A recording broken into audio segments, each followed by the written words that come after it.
আজ রাত হয়তো ইরানের জন্য ভয়াবহ কোনো কিছু ঘটতে যাচ্ছে।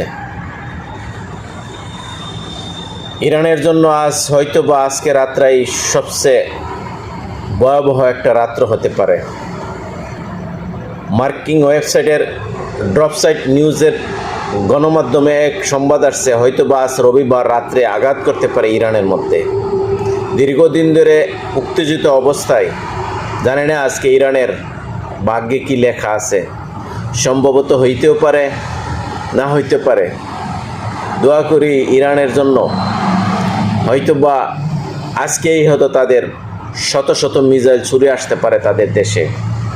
দীর্ঘদিন অপেক্ষা করতেছে মার্কিন যুদ্ধজাহাজ, ডেস্ট্রয় এবং সমস্ত মিডল ইস্টের যতগুলো ঘাঁটি আছে তারা তাক করে আছে ইরানের দিকে।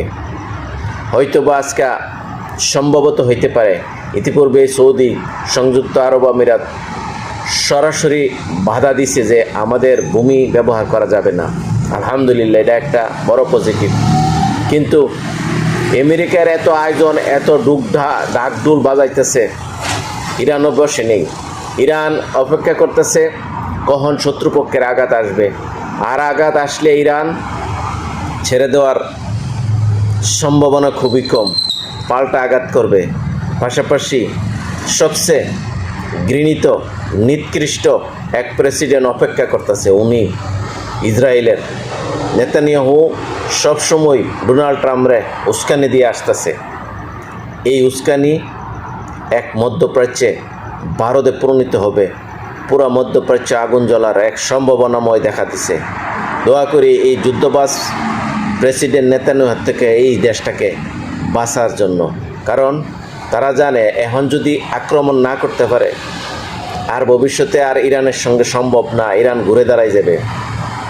তো এত সরঞ্জাদি নিয়ে আসছে, এত যুদ্ধজাহাজ, এত আয়োজন কইরা যদি এখন আর আঘাত না করতে পারে, তবে সবচেয়ে কপাল পূর্বে যুক্তরাষ্ট্রের মিত্র রাষ্ট্র ইসরায়েল।